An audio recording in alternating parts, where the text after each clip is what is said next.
She is the one and only, our old pal, Thug Rose Namajunas. There she is. Rose, how are you? Hey, Congratulations on the win. thank you. So it looks like you were in a fight, a little bit of some bumps and bruises. How are you feeling after that 25-minute battle on Saturday?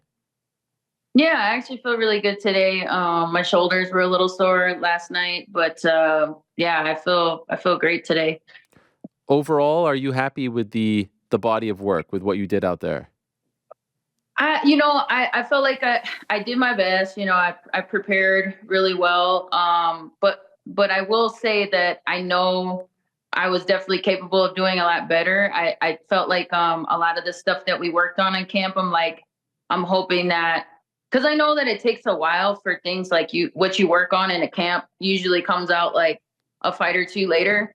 So that's something I was a little bit like, I felt like I definitely, I know I'm capable of, like, I know I could have like finished her. Like, I know I'm like, if I were to like be able to just run it back right now, I'm like, oh, I know what I could have did better, like instantly. But just given in the moment and things like that, I had a lot of psychological pressure, just having two losses in a row back to back. That's never happened before. Like, I didn't realize until afterward, like, oh, I think I was like holding my breath the whole time.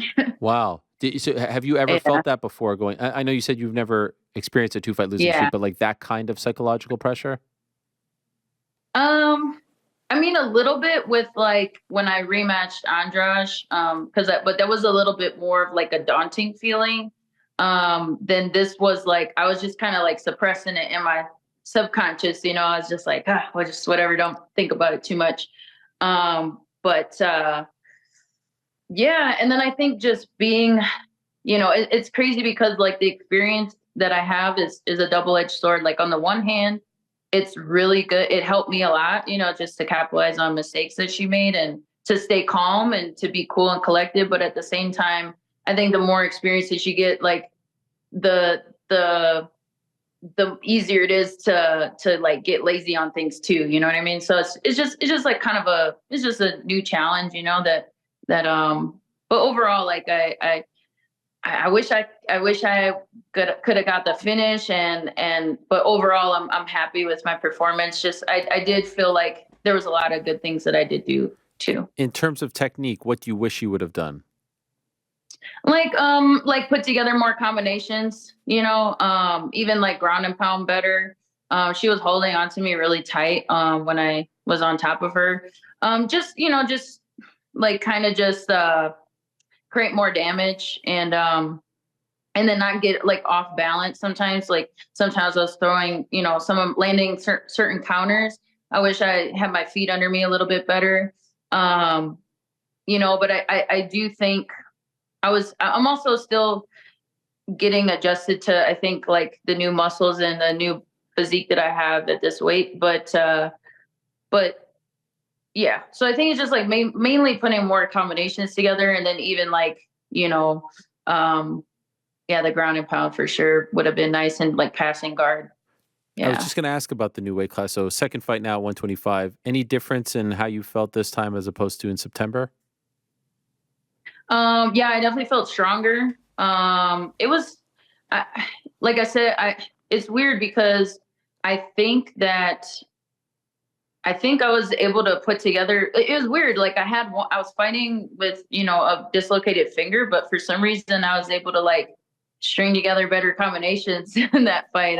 Like, sort of, Um, but yeah, I mean, credit to Amanda too. I mean, she's very offensive, and she doesn't really, let you take a turn. Like, she's not like a, okay, I'm gonna take turns kind of, but she's a very volume puncher and things like that. I didn't feel like, I wasn't phased by anything that she was throwing at me though. You know what I mean? Like, I wasn't like Manon. She has more power in her shots. I was like, okay, I can't let too many of these punches land. But I was a little bit complacent with Amanda, in the like, I guess, like, not really caring about certain things landing. How's the finger feel Yeah. after the fight? Oh, great. Yeah, great. Definitely had, a better, yeah, it's just overall, I mean, wasn't a concern at all. Okay. And just curious, going back to the pressure that you spoke of, was it because you just didn't want to be on a 3-fight losing streak? Did you tell yourself, if I do this, I'm not, like, what was the pressure that you were putting on your shoulders other than just wanting to Yeah. win the fight?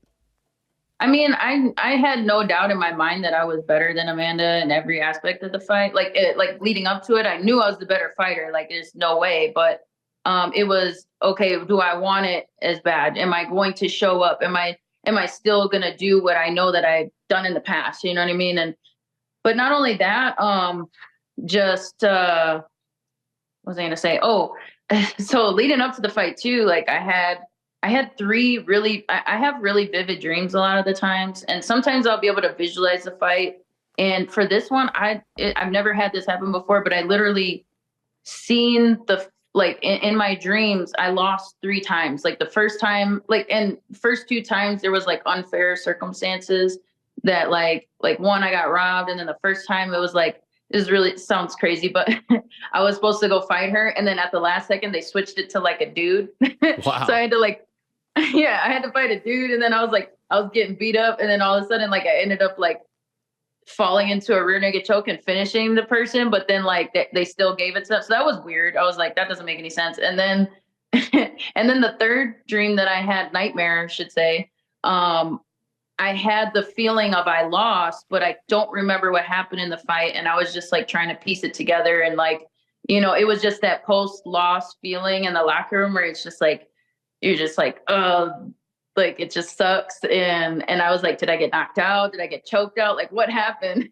Wow. So that was weighing on me a bunch leading into it. Cause I'm like, I feel like I've gotten really like divine like visions in my dreams a lot of the time. And then but I've also had like spiritual attacks in my dreams too. So I had to like discern what was like real and what wasn't, and I was like, I had to keep telling myself like that has no bearing. I'm just gonna do it anyways, and it has no bearing on the outcome.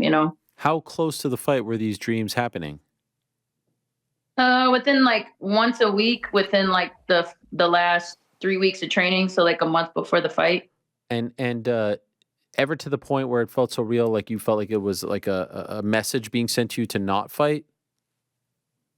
So yeah, I mean that was kind of my internal struggle because I was like, I think it was just in like I believe in spiritual warfare and battles, and I believe that I'm here to let my light shine. And so there's been lots of forces that are to me that I feel like I'm fighting something that's not just my opponent, like it's beyond our capability of understanding. And so I just feel like that was just an attack I because like I've been making so many changes in my real life that like, and I've been really disciplined, and like I haven't been doing anything dumb or anything like that, and I've been really in control of myself, that now it's like maybe I'm susceptible in my dreams. So I just, yeah. I Eh, don't know. This is my way of it, like interpreting it, I guess. But because I actually, so, and the one thing that I did that did sort of help me like combat that was leading up to the first Whaley fight. I had a dream that like I was walking around, like it was like the week of the fight. We were walking around, around wherever we were fighting. And then like somebody walked up to me and was like he stopped me and he was like, "Hey, don't have this fight." wow. And I was like, "What?" Yeah. And I was like, I got so scared, I was like, why? Like what's gonna, like, something bad's gonna happen? They're like, "Oh, like, why not?" And they're like, "Oh, I don't know. Just don't have this fight." And I was like, what? And then all of a sudden, like Pat got in the way. He was like, "No, don't talk to her. Like get away from her." And then like just kind of like pushed him away. And then I woke up, and that was like, and so that like had me worried leading up to that fight, to where it really motivated me to, I was like, well, I'm gonna have this fight anyways. But it really like motivated me to be like, well, I gotta make sure that I'm ready 100%, no matter, like, it just had me on my toes more. So I think that's kind of how I interpreted the dreams, is like, maybe, I was like, I'm gonna do it anyways, but I'm just gonna make sure I'm ready.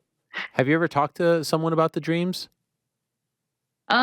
Yeah, I've talked to, I mean, Pat, and Okay. like I've told other people, like this one in particular, like all of my coaches knew about the dreams that I've been having. And actually the lady that baptized me recently, who I've grown really close with, her ministry and stuff like that. She helped me through a lot of that stuff too, and we've been, kind of discussing all that stuff, and praying on it and rebuking things and, Now that yeah. you're back to your winning ways, do you feel like a weight has been lifted off your shoulders? Yeah, I feel like okay, I knew, I've always believed in myself. I know who I am, but but sometimes you just doubt, like, okay, like I was definitely doubting. So now I have my confidence back, and I feel like now I can build off of whatever it is that I did. So, I'm very excited to, start making plans for the future, for whatever's next. I'm definitely gonna be watching the girls this weekend, Menon and Aaron. But yeah, I'm excited.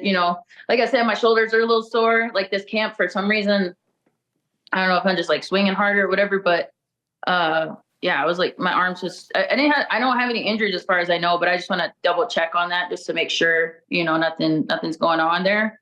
But I'm ready to get back to it for sure. So safe to say you're staying at 125, right? You're done with 115. Yeah, even if I wasn't successful, I just like I even just like just this it was a decent weight cut this time. It wasn't like I wasn't like dying or anything, but I mean it was still like I still had to cut a little bit of weight. So it would take a long time for me to like now all of a sudden like undo everything I did, like building the muscle that I did, and then have to go back down and stuff. So I'm not saying like that's out of the possibility, but I mean that wasn't in my plans either way. I think that the Yeah. the Blanchfield Fiorot fight is a legit number one contender fight, but I think that scheduling might be working against them. And the reason I bring that up is I feel like there's a scenario where because Grasso and Shevchenko are probably fighting end of summer, September with the Ultimate Fighter and all that stuff, that Mhm. the winner of this fight will not want to sit on the sidelines. And especially if it's Blanchfield, who we just had on the show earlier and said that she's always looked up to you and would love to fight you. Where there's a world where she wins and then they match her up against you. Do you feel like that's a strong possibility?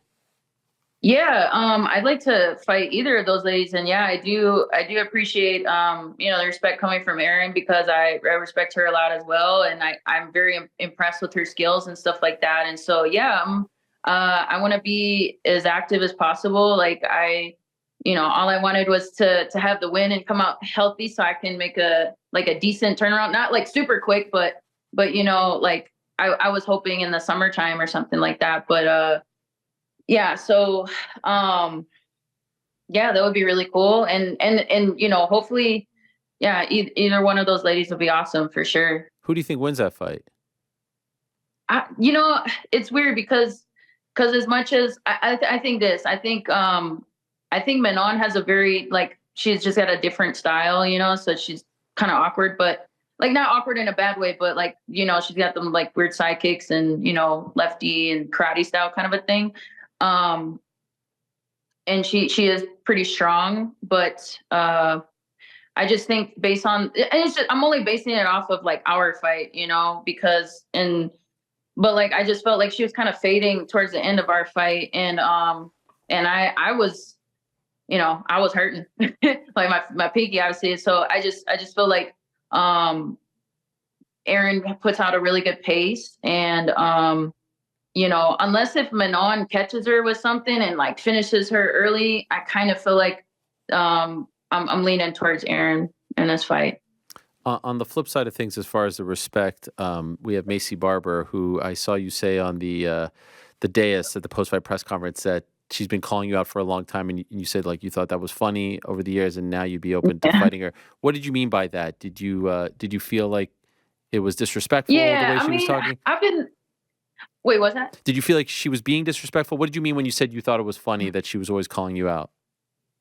Well, I mean, yeah, we have a little bit of history. I think because she used to train here in Colorado, and I knew her when she was like really young, and she wasn't, like I just think it's funny because she's like a totally different person now than what I remember her being back then. And I mean, it's cool. Like I'm definitely, but it was just certain things like, like the from practice and stuff that like I just remember. And then her like, but then on the flip side, like her calling me out was just like always like what, like what did I do to you? Like the way she was calling me out, I don't even remember what she was doing. Like she just would post like a picture of like all the teammates that I had, and she like beat each one of these teammates, and she like X'd out their faces and then circled me and was like, "You're next." Or I don't even know what it was. It was Yeah. something like that. And to me, it's like that's all cool, I like that she's spunky. I like that she's a fierce warrior, and I think she's grown a lot, and she fights, like I said, like a savage. Like she's in there to try to hurt you. But with but what I thought was like kind of funny back then too was like I would be at some of her fights sometimes because other teammates or whatever, and she would win a fight, and great for her. But like her dad, like I think his name was like Bucky or something a long time ago. But he would like get in my face and be like, "You're next," or like just trying to like. I was like, dude, okay. I was like, I feel like that's crossing the line because like she can talk all she wants to me, but if it's family and if it's like we're ganging up on me, like then I gotta call my people Yeah, too. yeah. You know what I mean? So that was the only like issue that I had with that, or I thought it was like kind of funny like to me, but like that's all stuff in the past, like whatever. I don't know what she's like now. I haven't seen her in a long time. So but I mean she looked great in her last fight, and she's gained a lot of experience. So I think she's right there, Yeah. and I know that she would I know she wants to fight for the title and stuff like that, but we'll see what happens. I was hypothesizing last week going into this fight, because you're a superstar and you look at your resume and it's like UFC number. It's all number. It's all pay-per-views, right? And this was the anomaly. You're not an Apex fighter. You haven't been put on these Apex cards. And then I was wondering, maybe because of the two fights and wanting to get back on track, maybe this is just what the doctor ordered for you. Maybe this would be perfect. What was it? Was it like that for you? Just like a little less attention, a little less media, a little less spotlight, and maybe that was good? Or would you prefer to now go back to the big pay-per-view cards? Yeah, I mean, I guess it was kind of, excuse me. I thought it was fine, like I'm cool with either way, but I used to kind of be more so like, don't nobody look at me, Yeah, yeah. and but now, but I kind of grew accustomed to like the big crowds and the big cards and things like that. So it was a little bit. I did kind of feel a little bit weird at weigh-ins just with nobody being there, and things like that. And then, but fighting at the Apex was actually pretty cool. It was just the ring was, or the cage was a lot smaller than I expected it to be. Not that it was a problem or anything. It just was like, oh, okay, I noticed that. And then, but yeah, I mean, I would like to be on a bigger card next time, but if not, it's whatever. Like I'm cool with whatever. What about the energy in there? Did you feel like it was something that you needed to get used to as well, as opposed to fighting in front of 18,000 people? Um, yeah, I mean, I guess that was definitely a little bit different. I feel like I could definitely hear my thoughts a little bit more and just like was a little bit more like present. Um, but I didn't feel like it had like too much of an effect. I felt like the energy was pretty decent in there just because we were the last fight of the night. So it was like there was already stuff going on, and it was like it was actually pretty noisy going in there because like all the other fighters had their music going, and it just seemed like it was a good energy. I think everybody was just having a good time. But yeah, having a bigger card I think would be cool. Do they let you go into the cage, Thursday, Friday, or is it just on Saturday that you notice that it's smaller? No, so I just noticed it on Saturday. We were at, and that's what kind of like caught me by surprise because we were at the weigh-ins and we were like sitting right in front of the cage. So I was there. I seen the cage, but for some reason it didn't look that small from the outside. Like when Oh, you go inside, you're like, oh, is very this is very tight in here, you know. So it just, I don't know, it's just like a little eye trick, I guess. I wanted to go in there actually, but they were doing like the stickers and stuff on there, so I didn't go in. Okay. In the post-fight press conference right before you left, you mentioned something about a dog park in your Yeah, yeah, neighborhood, and it seemed to be yeah, a cause that you're very passionate about, and that you mentioned that you wanted to say it in the post-fight interview, but forgot. yeah. Obviously, there's a lot going on. You had just been in a 25-minute fight. So, could I ask you about this? What exactly is going on, and what are you trying to change? Yeah, so I think it's like the Parks and Rec Center here in Westminster, they want to reduce, it's a 1,000 acre open space, and then half of it is on leash and half of it is an off leash area, they say, which we've been saying it's a dog park all these years. It's 400, like I think it's like 400 something acres of off leash area, aka dog park. But and so it's the very reason that we decided to move here, other than like the training and stuff. But I'm saying like this part of Denver, like town, you know.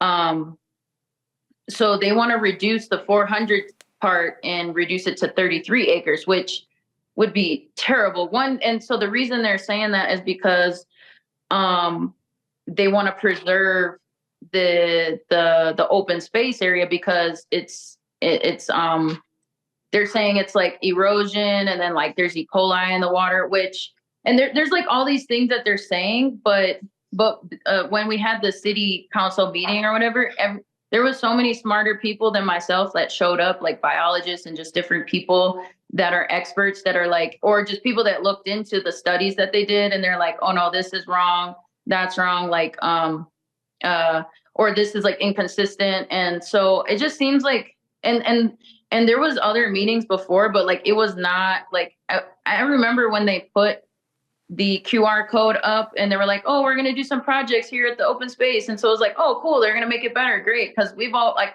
everybody that I've talked to in the community and people that I'm a part of is like, we've always, this is like the treasure of this city. Because there's really not that many like dog parks that are like this. Like, actually, I don't know of any other one, because there was another one in Evergreen, but they closed it down a long time ago, kind of probably for the same, they're probably trying to do the same thing. And what I think, because they're saying it's to preserve the environment, but there's ways you can to help, like there's ways you can improve the landscape. I already have some ideas, other people have ideas, but it's inconsistent with what they're saying, because they started building a cement bike path like on the south side of the park, and they're saying that it was just somebody got killed or whatever biking over there, but it's like I've never seen a bike over there, and it's just not, it to me it just doesn't make any sense. And there's all kinds of other trails to bike on, and you can bike through the dog park too, so I don't understand. And so if you're worried about the environment, like, you know, there's things we can do to rotate the trails, or maybe block certain parts off certain times of the year or whatever, or just plant some more bushes and trees and native things. But for you to build a cement bike path, it just makes it seem like you can't undo that, and you're getting rid of all kinds of natural things there for that. And they're already like doing stuff. And so the other concern is that they're going to start building like homes and stuff or whatever. And they say they're not going to do that, but they already did it on the other side of the park. So there's just like so many things where I'm just like, and then somebody else made a good point too. So it used to be the Rocky Flats, which was like, I think they were doing like uranium or something like that there. And so many people died because they got out of control. And so they shut it down.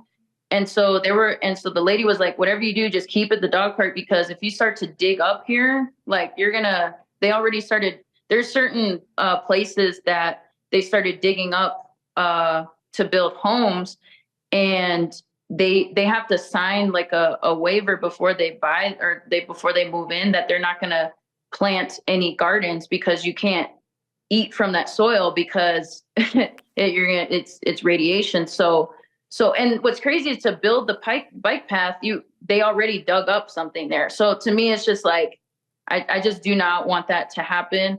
And there's already a organization called Wesley Dog Park Guardians, where they got together and they're, coming up with, they want to work with the city to like raise money and to do things to preserve with whatever, to make it better. And then also, one last thing is like the parking spaces. Like there's just so many people, like thousands of people go there because it's like the only park of its kind. Like to me, it's like it's not an issue of too many people going there. We should make more of these spaces because more and more people are becoming dog people these days. And I just think there should be more accommodation for that. Dogs are dogs, they should be able to roam off leash. Like we should provide spaces for them to be able to do that. And I'm not talking about just like a little circle, because that's how dogs get into fights. Right. And that's why we don't go to other dog parks. If you don't like a dog, you just keep walking, and then Right. they don't get into it. So that's my whole thing. And I wanted to shout out to Nancy McNally, I think is her name. She's the Westminster mayor. I think she's gonna be part of the decision making. I know there's like a whole board or something like that. So I would like to have a conversation at least, or just see what we can do, Well, hopefully you get that opportunity, because it seems like it's something that Yeah. is very important to you, means a lot to you. And as someone who wasn't a dog person growing up, but now has had a dog for 5 years, I get it. I get the connection, the love. I get what you're talking about off leash. So Yeah. good luck with that. I did want to ask you, Yeah. because it's interesting to see the photo of you behind you Oh, right yeah. over there on the other side. Yeah. Oh, is that Oh, you? this No, is I'm talking about that one. Is that you over there on the other side too? no, that's my, well, there's some of them. That's my grandma, that's my grandfather, my brother, and then that's me and my grandfather. And Wow. then here, I'll show you real quick. Hold Yes. on. But yeah, the painting is also my father's. But yeah, so that's my grandma and me. I don't know if you can see that, Yes, of but course. yeah. That's And then amazing. there, Oh, and then wow. that's my grandma. And then oh yeah, And there you are, that's just right over that's there. my Who yeah. There we go. who painted that? That's my father's painting. Wow. He's incredible. Yeah, and then yeah, there's another one over here too. Hold on, this one. I love it. Sorry, the little Yeah. reflection is kind of tough. But then that one too. That's your dad does that? Yeah. Wow. Does he sell that, or does he Yeah. just do it for fun? Oh no, he passed away Oh, when I was 16. But he so there's actually way cooler ones in Lithuania by my grandmother. And one day I would like to have there's one where he has like, it's a picture of, like his version of like his rendition of Jesus. And it has this like pattern, or like geometrical pattern over his face. And it's just when you look at it, it's just like, wow, like that's crazy. How did he do that? And then there's like some other ones where he like hides stuff in his paintings. Like it's crazy. wow. And of course, Yeah. I knew about your father. I'm sorry for my for Oh no, misspeaking you're there. good. But Yeah. incredibly talented. I had no idea that he was that great of a painter. I was just wondering about the little photo there, and why it was there any Oh particular yeah. reason why it was there? And when you look at it, what is the difference? That's from 2017, I believe, right? The MSG card. Yeah. What's the Yeah. difference between that rose and the rose that we're talking to today? Oh, I don't know. Definitely. I mean, sure, I just know a lot more. I'm way more knowledgeable, But I think for the most part, I do kind of the same stuff, I'm just a lot more mature and mm, yeah, I just know a lot more, I guess, and I don't know, it's just like a lot more discipline and not as naive, I guess. Is there a reason why you have it there? I don't know, like, so, because I remember when we used to have this at the other the townhouse that we have where we moved from. I think Pat just put it there, and then it just stayed there. So no reason. I love it. I love it, and very very happy that you're back to your winning ways. Congratulations on the win. Thank you for always coming on, and much respect to you guys. You're always on that first flight out, like 5 a.m., 4 a.m., 6. It doesn't matter what you've done the night before. You guys are always out there, like in and out. Yeah. We can't sleep, you know? Yeah, no, I get it. I get it. You just want to get home. You just want to get to your comfort zone. So well done. Looking forward to a big year for you. And again, congrats on the win and thank you for the time. Thank you. All right, there she is, the great Rose Namajunas. Big win for her, back on track. Thanks for watching. We appreciate it very much. Hey, if you like this video, give us the old thumbs up. Subscribe as well. You could get many more of these videos on the channel, so please do that. We would love you forever if you did so.